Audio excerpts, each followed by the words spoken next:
Bom dia, boa tarde, boa noite. Eu sou o professor Marcos Vinícius e a nossa aula síncrona é sobre viscosidade de líquidos.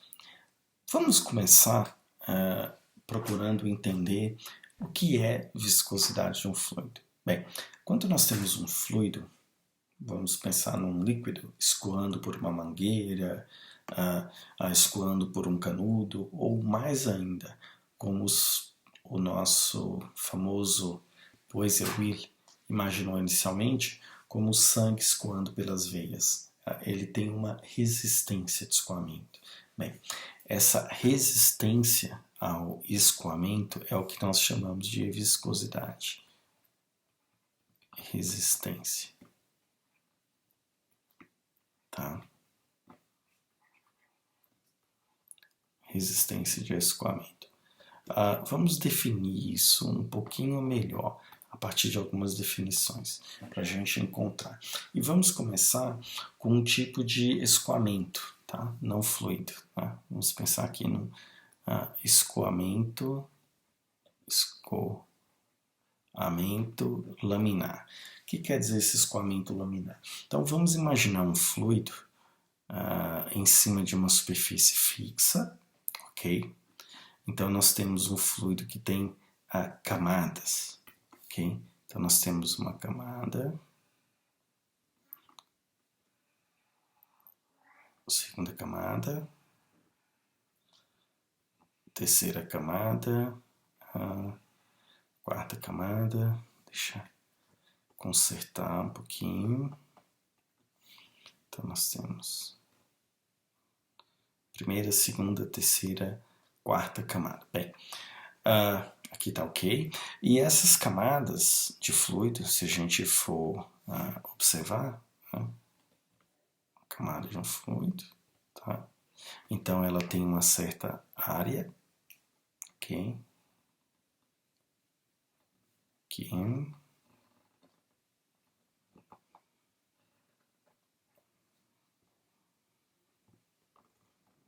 Ok. E aqui nós temos a nossa superfície que está, obviamente, está em repouso. Então nós temos cada uma dessas camadas se movimentando. Nós temos um eixo. Vamos imaginar isso aqui um eixo. Tá? Nós podemos chamar eixo Z, eixo X ou Y, tá? Tanto faz para nós, podemos chamar isso aqui de X, tá? Ok. Então, nós observamos que esses fluidos, essas camadas, qual que é a lógica? Nós temos uma camada que está em contato com a superfície. Essa camada, a gente chama ela de camada limite. Ela fica estacionária. Então, a todas as demais camadas, nós podemos aplicar uma força F de mesmo módulo e mesmo valor. Tá? Quando a gente aplica essa força sobre os fluidos, essa camada de cima, a mais superior, se desloca em relação à camada de baixo. Nós então falamos que um fluido está sendo deformado. Tá? Essa força em relação a uma área, porque quanto maior a área do fluido, da camada que nós queremos deslocar, mais área de contato ele possui com a camada de baixo e mais a resistência ao escoamento ela vai surgir. Tá? Então, nós temos que é interessante a gente definir uma grandeza que chama tensão de cisalhamento. A gente define como sendo essa força por unidade de área. Tá.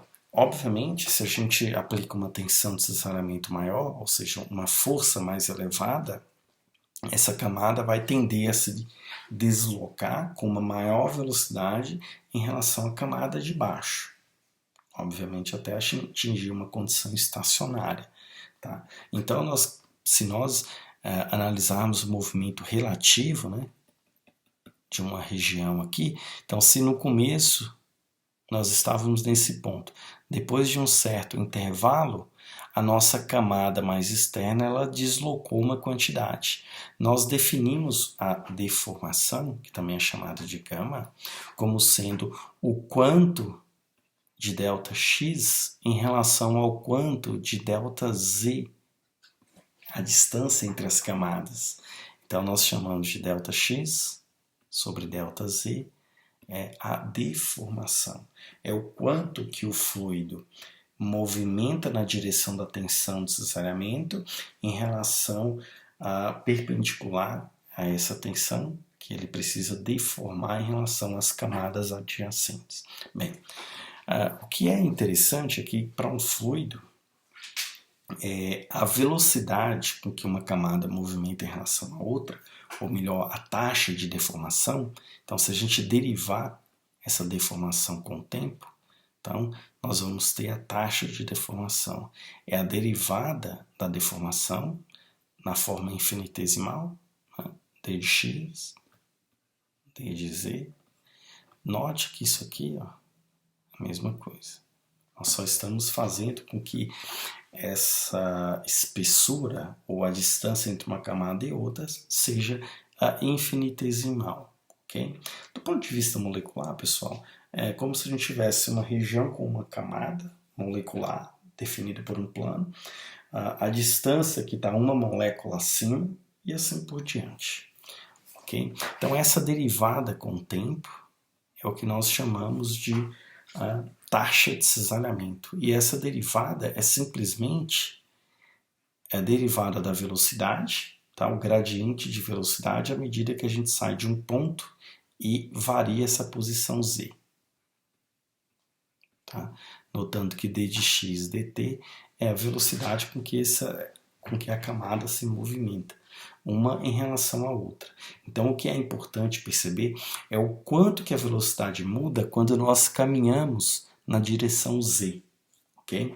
Nós podemos, então, expressar para um fluido com escoamento laminar os fluidos que têm essa tensão de cisalhamento sendo proporcionais à taxa de cisalhamento, a gama. Nós temos aqui uma constante. Quando essa constante de cisalhamento é fixa, tá? Nós temos um fluido newtoniano. Então, se esse eta é constante, tá? Então nós temos um fluido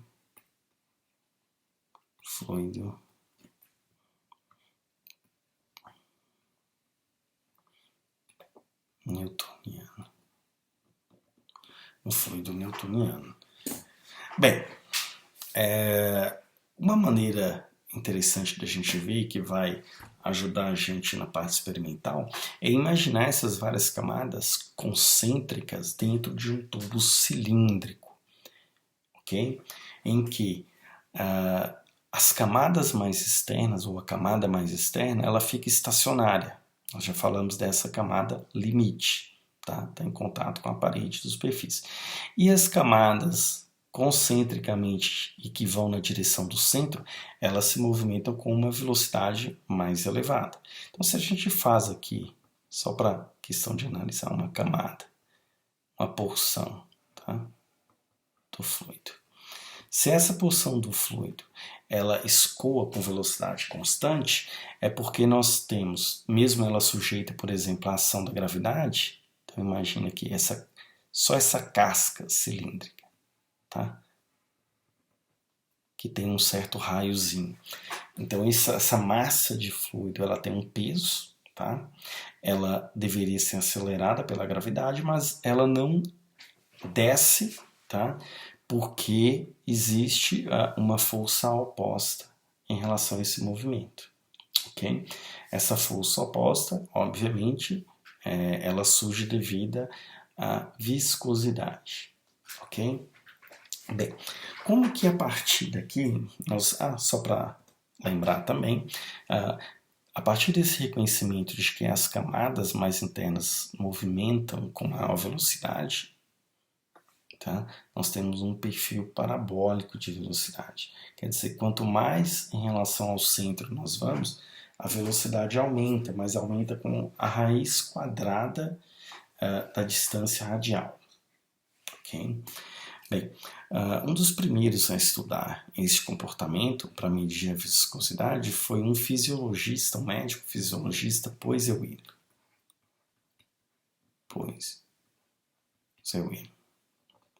A ideia era estudar, na verdade, questões de fluxo sanguíneo, tá? E fluxo sanguíneo, vazão, tem a ver com a viscosidade, que por sua vez depende de uma série de outros fatores, constituição, mas esse fluxo sanguíneo dependia da pressão, claro, que você aplicava nessas veias, isso era fornecido pelo coração, dependia da natureza, obviamente, do sangue, da constituição, e também da espessura, do calibre dessas artérias por onde o sangue era bombeado. Bem, essa foi a origem da pesquisa. Bem, se a gente mede o volume de um fluido, o volume completo, que escoa num determinado tempo, isso é o que a gente também chama de vazão. O que foi encontrado matematicamente a partir da equação de Poiseuille e Huygens, Huygens era um matemático alemão, é simplesmente π r à quarta, tá? Dividido por 8 eta. Esse eta é a nossa famosa viscosidade, diferença de pressão e comprimento L. Então, se a gente mede, por exemplo, a quantidade de fluido que passa, né, ao longo dessa altura L, tá? Essa quantidade de fluido que passa, se a gente mede esse volume num determinado tempo, ela está relacionada com a diferença de pressão em relação à altura. Essa diferença de pressão com respeito à altura, obviamente, está relacionada com a densidade. Quanto maior a densidade do fluido, então aqui aparece a densidade e a força gravitacional. Tá? Então, o fluido sujeito à ação da força gravitacional, como vai ser o caso do nosso viscosímetro, que a gente vai ver logo adiante. Bem, se nós notarmos, pessoal, dentro de ΔP aparecem parâmetros como densidade do fluido, gravidade e alguns outros parâmetros aqui que acabam sendo parâmetros até geométricos, né? Parâmetros do comprimento L, então isso aqui eles vão ser incorporados numa constante. Então nós podemos resumir essa lei de Poiseuille, isolando para a viscosidade, ela torna-se igual, tá? Eta é igual πr à quarta dividido por 8 vezes o volume total do fluido que escoa num determinado tempo. Nós vamos ter ΔP sobre L, que multiplica o tempo. Dentro de ΔP, pessoal, esse ΔP, para uma certa camada de fluido, você trata ele como sendo o peso, tá, do fluido, força-peso, massa vezes a gravidade. A massa, ao mesmo tempo, massa vezes gravidade.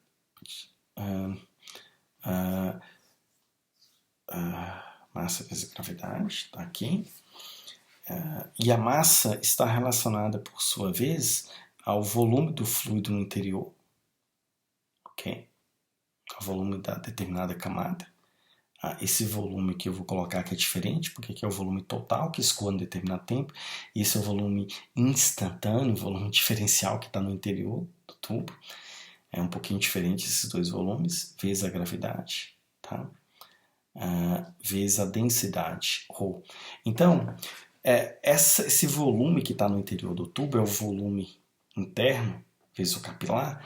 Esse volume é uma característica interna, é o volume que está dentro desse capilar, tá? É diferente do volume de fluido que escoa, ok? Esse volume, então, e a gravidade são constantes do local onde a gente mede. E essa expressão de Poiseuille, vou colocar aqui com um asterisco, ela pode ser resumida da seguinte forma. Tá? Vou resumi-la aqui com uma cor diferente para a gente poder ver. A viscosidade ela é igual a uma constante vezes a densidade, ρ, do fluido que está escoando, vezes o tempo. Pronto. Nós podemos resumir. Desde que nós usemos sempre o mesmo instrumento, as mesmas condições de campo gravitacional, basta então a gente saber essa constante, a gente pode calibrar a partir de uma substância conhecida, água, por exemplo, etanol e outros, a densidade do fluido naquela condição experimental de temperatura e o tempo que um certo volume de fluido escoa. Ok? Bem, os fluidos que obedecem a essa relação simples que nós definimos aqui são os nossos fluidos. É o fluido newtoniano. Ou seja, o fluido newtoniano, pessoal, esse eta aqui, ele é uma constante. Esse é um fluido newtoniano. Mas há condições em que esse eta ele não é uma constante. E é isso que nós vamos ver agora. Exemplo. Eu gostaria de perguntar para vocês, aqui nós temos maionese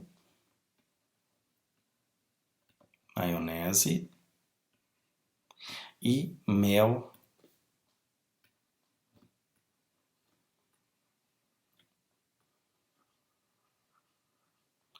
de abelha.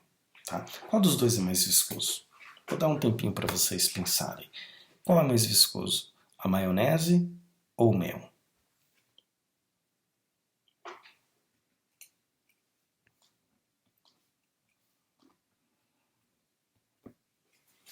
Bem, quem respondeu que foi maionese? Tá certo. E quem respondeu que foi o mel, também está certo. Opa, como assim, professor? Como assim, professor? Se eu pego a maionese e viro o frasquinho lateralmente, por exemplo, em cima da mesa, eu não observo que a maionese escoa feito um líquido. Mas se eu derrubo um frasquinho aberto de mel, mesmo que mais lentamente que a água, ele vai escoar, vai derramar sobre a mesa. Sim. Então, nestas condições, o mel não oferece menos resistência ao escoamento? Sim. Então, nessa condição, o mel definitivamente ele escoa mais facilmente. Essa condição, né, primeira condição nossa, vamos então colocar aqui, ó, a primeira condição. Então a gente tem aqui um funilzinho, tá?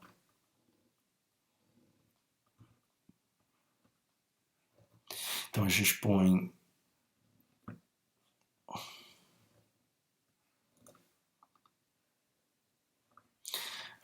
num maionese, no outro põe mel. A gente vai observar que o mel escoa antes que a maionese. Então se a gente coloca aqui maionese, a maionese não vai escoar ao mesmo tempo, tá? Mas nós temos outra condição que é a seguinte. Imagine, pessoal, uma xícara. Você vai encher essa xícara, tá? Com maionese, e aí você vai pegar uma colherzinha e vai mexer na maionese, tá? Então vamos colocar maionese aqui dentro. Tá? Tem maionese e você vai mexer. Então você vai observar e vai notar, essa é a segunda condição, tá? Segunda condição.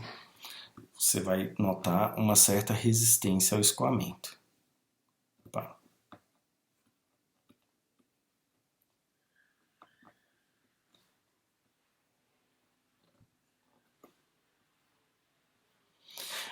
Agora, nós temos a mesma colherzinha, tá? A mesma geometria, a mesma xícara. Nós vamos colocar mel. Enchê-la de mel aqui dentro. Mel. E nós vamos exercer o mesmo movimento giratório, tá? Neste caso aqui, quem vai oferecer a menor resistência ao escoamento, ou melhor, quem vai oferecer a maior resistência ao escoamento, certo aqui, tá? Que é o nosso mel. Então, esse aqui vai ser o mais viscoso. Na condição 1, A maionese era o mais viscoso. Então nós observamos que dependendo do regime com que o nosso fluido deforma, para falar em jargão técnico,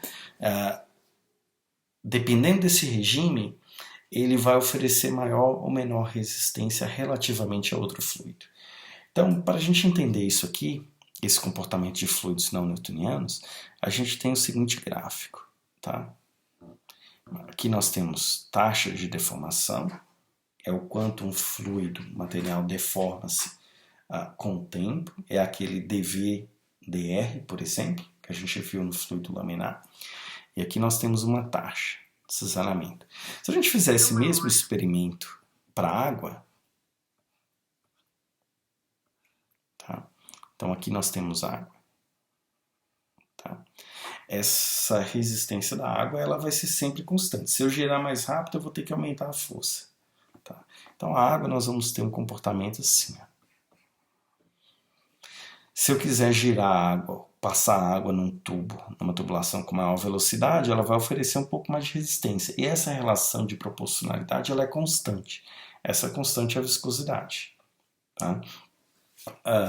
O metanol, por exemplo, ele oferece uma resistência ligeiramente mais baixa que a água. Tá? Então aqui seria o metanol. MET-OH. Aqui é a nossa água. Tá? A nossa maionese, ela tem a seguinte resistência. Ela não escoa, a não ser que ele comece a deformar. Tá? Então ele começa a escoar mais facilmente depois que ele inicia. Então ela decai. Já o nosso mel, ele começa já com uma viscosidade alta. E à medida que você tenta escoá-lo, a viscosidade dele aumenta mais ainda. Tá? Ele tem um efeito que a gente chama de percolação. Então, obviamente, se você tenta movimentar a maionese num regime de baixas taxas de cisalhamento, você vai notar que o mel tem uma viscosidade mais baixa. Por isso que quando você põe o mel no funil, ele escoa, a maionese escoa mais lentamente. Porém, se você tentar deformar o mel com uma taxa de cisalhamento mais elevada, por exemplo, com a colherzinha, você vai notar uma resistência muito maior, né, nesse regime aqui. Então, em taxas de cisalhamento mais elevadas, o mel vai ter viscosidade muito mais elevada do que a maionese. Então essa é a lógica. São fluidos não newtonianos. Fluido não newtonianos. Tem um exemplo de fluidos não newtonianos que eu vou passar para vocês, que eu acho bem interessante. Aqui, pessoal, nós temos um fluido não newtoniano, mas com uma capacidade diferente um pouquinho, uma capacidade de armazenar energia. Então, observem quando a gente tenta expulsar esse fluido de dentro do recipiente. Então, a gente aplica uma tensão em cima, a gente está apertando o frasquinho, não está aparecendo aí, e ele vai começar a escoar. Observem. Ele começa a escoar e parece que ele volta para dentro do frasco quando eu retiro a força que eu estava aplicando. Aí eu vou apertar um pouquinho mais forte. Agora ele começa a descer e começa a pular parecendo um elástico. Observem. Aí eu aperto um pouco mais, ele parece que volta. Tá? Este é um comportamento de um fluido viscoelástico. Quando eu tento deformá-lo, tá? Ele deforma, ok? Mas depois de um tempo, esse fluido ele armazena a energia e devolve, ok? Esse é um fluido newtoniano. Um fluido não newtoniano, viscoelástico, ele armazena parte da energia que você aplicou para poder deformá-lo. Tá? Como se fosse uma mola. É a componente elástica. Bem, Você pode ver isso melhor. Imagine aquelas banheiras cheias de amido, tá? Aí você tem aqui uma pessoinha, e essa pessoinha aqui ela passa aqui correndo, tá? E ela vai e atravessa. Mas se você por acaso começa a correr e para no meio, tá? Se você parar no meio dessa banheirinha, é interessante perceber que você vai acabar, tá? Afundando aqui. Você vai submergir.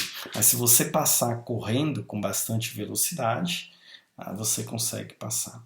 Isso é para ilustrar que os fluidos não newtonianos, o que vai determinar se ele se comporta mais como sólido ou como um líquido é justamente a taxa temporal, né? O quão rápido ou quão lento você exerce uma deformação sobre ele.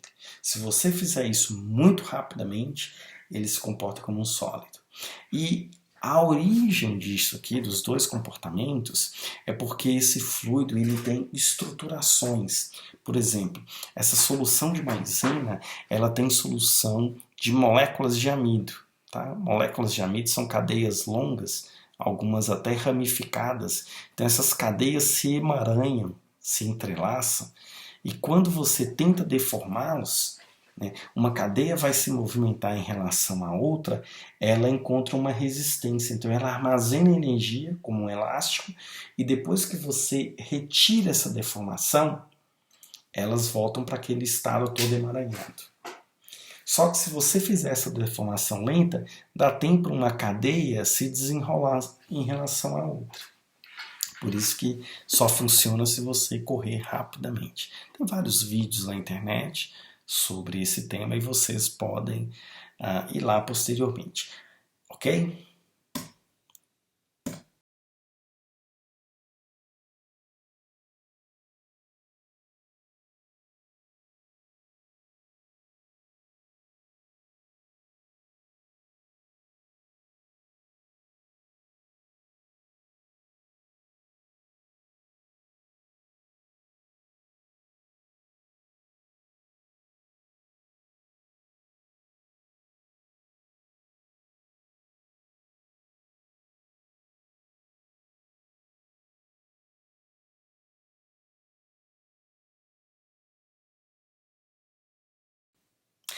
Agora, pessoal, nós vamos iniciar a prática de hoje, propriamente dita.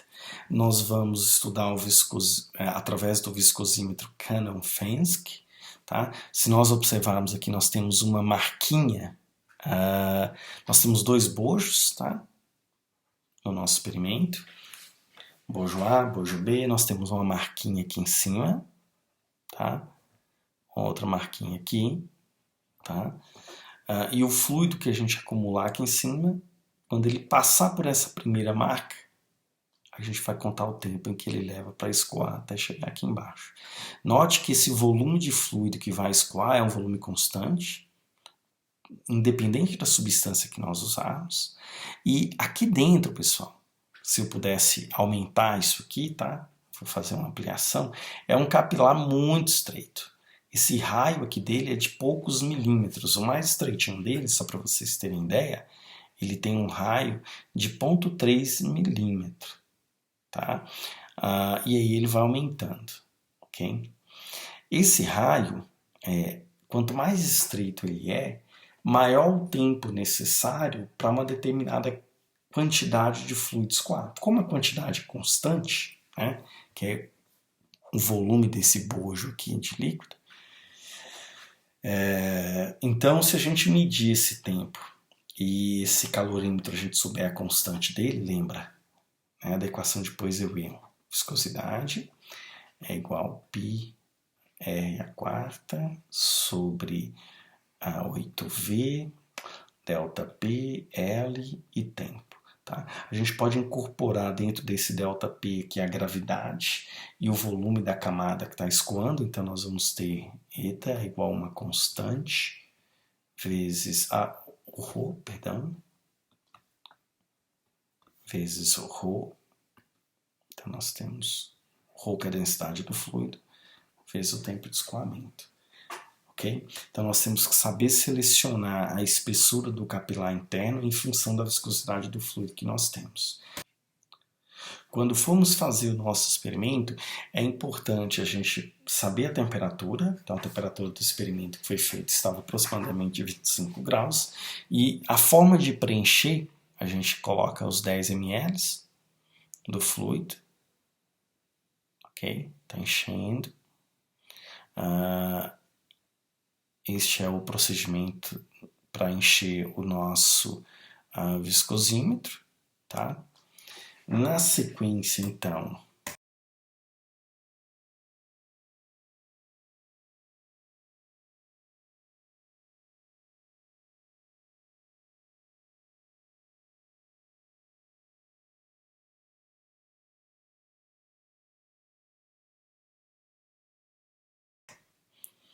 nós temos agora o preenchimento, a maneira de fazer ambiente e ao mesmo tempo de fazer a medida. Então nós vamos fazer a sucção do nosso capilar. Note que aqui em cima a gente faz vácuo. Então a gente enche primeiramente o bojo de baixo, observem o fluxo ascendente. Ok? Então a gente vai encher uma certa quantidade. Uma vez ele passando pela marca superior, que vocês observam aí na imagem, a gente então agora vai permitir com que ele escoe, tá?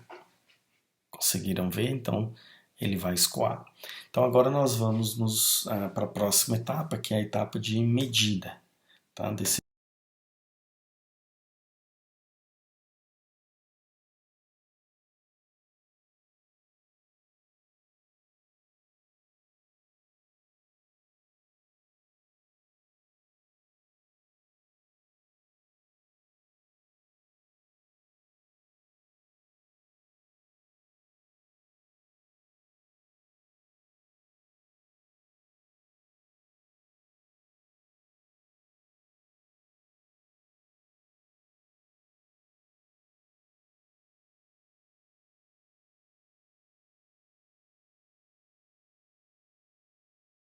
fluido. A próxima etapa nós temos uma marquinha aqui em cima, o fluido vai escoar, observem. Então nós vamos iniciar a marcação, o fluido passou pela marca superior, ponto. A gente começa a marcar. Então nós vamos medir qual o tempo em que esse fluido leva para escoar, passar pelas duas marcas. Esse volume é sempre o mesmo para todas as substâncias que nós fazemos no experimento. E através desse tempo e da constante do aparelho, a constante a gente pode determinar a partir de uma substância conhecida. Isso que nós vamos ver.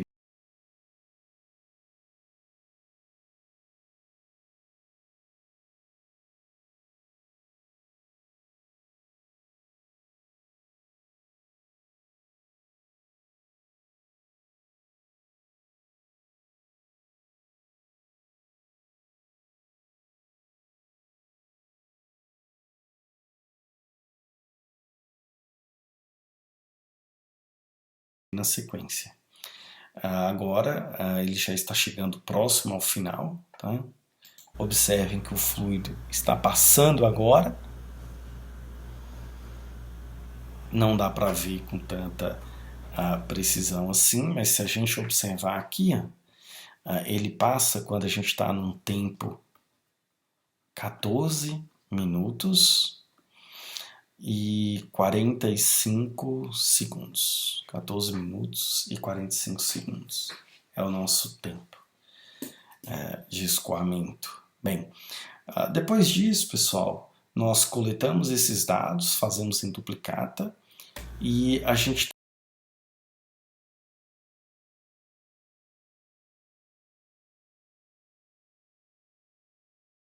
tem um conjunto, então, de pontos aqui para a gente poder trabalhar, ok? Então vamos lá.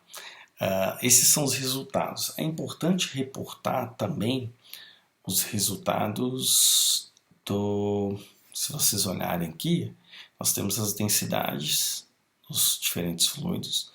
Nós temos para água, isso aqui é a 20 graus Celsius, na referência, tá? E duas medidas. Então, vocês vão tirar o valor médio. Então, esse valor médio aqui ele é 300,5, tá? 300,5 segundos. Esse tempo está em segundo, tá? Então, aqui é a média. Aqui nós vamos ter vários, tá? Heptanol, hexanol e por aí vai. E então, essa é a maneira que a gente tem de medir. Como nós vamos determinar a viscosidade? Já comentei com vocês. Nós temos uma constante, né, do aparelho, que também reflete a condição experimental de temperatura. Então, se a gente mede da viscosidade, mede esse tempo de escoamento para a água e temos a densidade da água, a constante do aparelho ele é a mesma. Então, se nós medirmos, se quisermos saber a viscosidade de uma amostra qualquer, basta a gente fazer a relação entre a densidade da amostra e a densidade da água, vezes o tempo da amostra em relação ao tempo da água. Tá? Então, essa é a relação que nós temos para fazer a nossa medida de viscosidade. Eu quero que vocês observem que nós temos duas unidades, tá? 0,89 milipascal vezes segundo corresponde a 0,89 centipoase. Então, nós temos uma equivalência aqui muito próxima. Temos duas unidades. Os resultados experimentais também estão no arquivo que eu vou deixar para vocês em PDF. E essa é a maneira de fazermos o tratamento experimental. Ok? E aí vocês vão ter que fazer e também fazer um gráfico.